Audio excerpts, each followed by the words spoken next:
Hi everyone, Tami here. I hope you're having a great day. It's a beautiful, beautiful, warm, sunny day today. Yay! I have been cleaning up some of my bottles to prepare them for my tags, like so.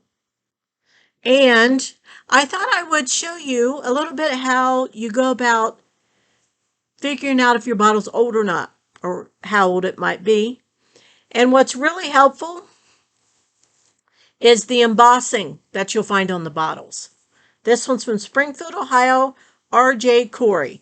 That definitely helps you be able to date it. You can look up on the internet about the company and find out what may have been in this bottle.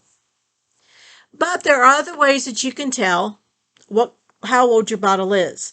Number one, the type of cap that is on it is a good indication. This right here, this is a really old bottle. And I have another bottle that has just this bottom part because the top part, I guess, all rusted away, so it was stuck in the bottom of the bottle. This keeps it from falling into the bottle. So that's one cap that tells you it's an older bottle.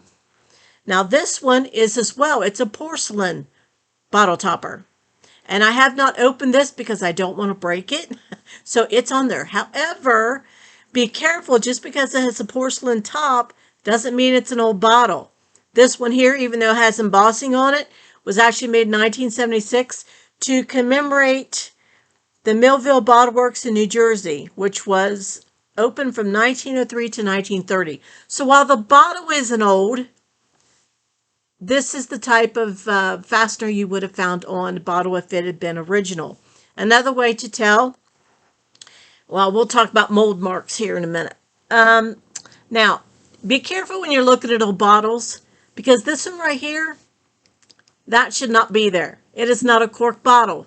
As you can see here, it's a screw top.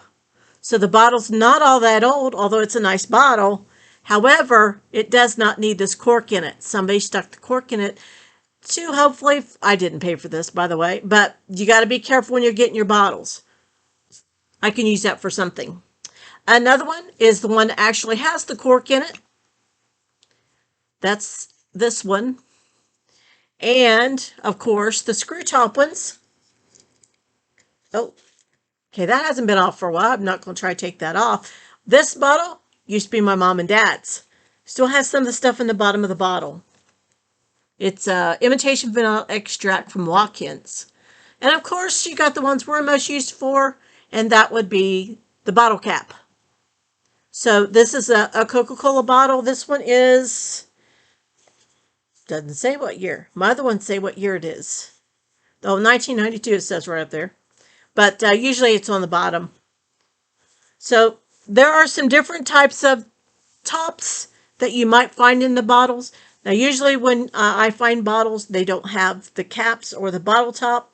But just look at some of these I have found at antique stores. These are bottle stoppers. Aren't they pretty?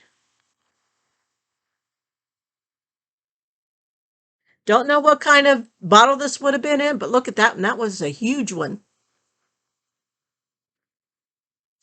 I just think they're pretty. Haven't figured out what to do with them yet. This one is my favorite. Check that one out. Isn't that pretty? Very, very pretty. Would love to know what that might have been in at one time. So there's a few little things I like to look at when I am antiquing, is to check out for old bottle stoppers. Now, another way of telling how old your bottle might be is the mold mark. Now, the mold mark goes up the side, or seam mark is another word for it. And if it's an older bottle, it goes clear up to the top. But this one just goes to the neck, which means this was applied after the bottle was made in the mold. And you look at my bottle book here, you've got 4 different time frames. So this one goes up to the neck. So that was made before 1860. If you have one that goes halfway up the neck, like this one, that is from 1860 to 1880. And if it goes up to the neck, which I believe it was this one, went up to the neck, that is 1880 to 1890. So any of the rest of them, like this one that I already showed you, the mold mark goes all the way up. So we know that was after 1900 to the present. Another way to know if your bottle is old is the Ponteal Mark. Now, what was the Ponteal Mark? Well, these were hand blown, and this is what connected it to the apparatus that they hand blew them with, I guess is a good way of saying that. So this is kind of rough, so, be careful if you're checking for Ponteal Mark, because sometimes they're really rough. So this one is an older bottle. This one also has a Ponteal Mark, which I have tried again today to get that clean, and it won't come out. But this is not quite as rough, but it still has the Ponteal Mark on it. So that's another way you can tell how old your bottle is. And of course, like I said, if it's got writing on it, embossed, that is an excellent way of finding out how old your bottle might be. And some of the older ones, this one just goes up to the neck. So that's how you tell. It doesn't have any markings on it. But if you look at it, if it has bubbles in it, that's a good indication it's an older bottle. And also, if you have a rainbow hue when you're holding it up to the light, that's also an indication of an older bottle. Now, some of these look kind of rough because they were actually dug. So that's why they look in the shape that they're in. Now, this one, you still see it has white powder even though I cleaned it out. But it had a plastic top on it. So this is not as old. It's got the plastic top, which is unfortunately breaking. So there's that. And I don't know what powder this had in it, but there's still some there as well. And you can see the rainbow hue in that, in the white part. So this is an older bottle. Oops. And it's always fun to try to figure out how old the bottles are.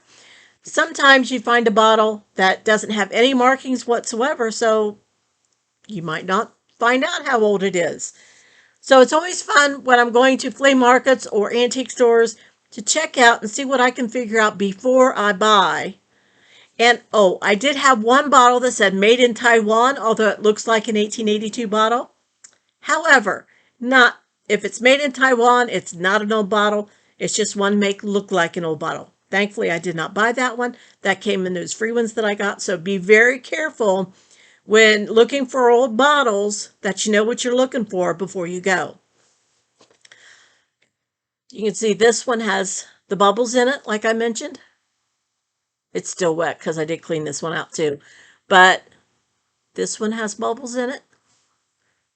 You can kind of see them in there. It's really cool. And the fact that this is multifaceted, or I think that's the right word, but has different lines, that's also really cool.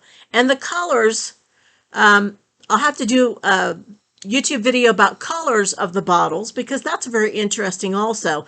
And I try to find different colors. You've got the emerald green, you got the aqua, and this is an aqua. Well, this is a blue, not aqua. This is a blue bottle. And then you got the clear bottles, of course. And I do have a purple one. It didn't have any embossing or anything on it, so I'm still trying to figure out what that might have been. But it's real pretty deep purple. And I've got the brown, which amber, that's the name of that one. So I've got different colors of bottles, and I try to find different colors just so I can see what kind of information I can find out about it. And I will be able to share more videos with you. So if you have any questions, please feel free to let me know in the comments below. If you haven't subscribed, please do so. It helps with the analytics and everything on YouTube. And if you press the bell, that will let you be notified when I put up a new video. So I hope you guys have a great day, and I hope you learned a little bit of something today about how old is the bottle you might have. You guys have a great day. Until next time, bye-bye.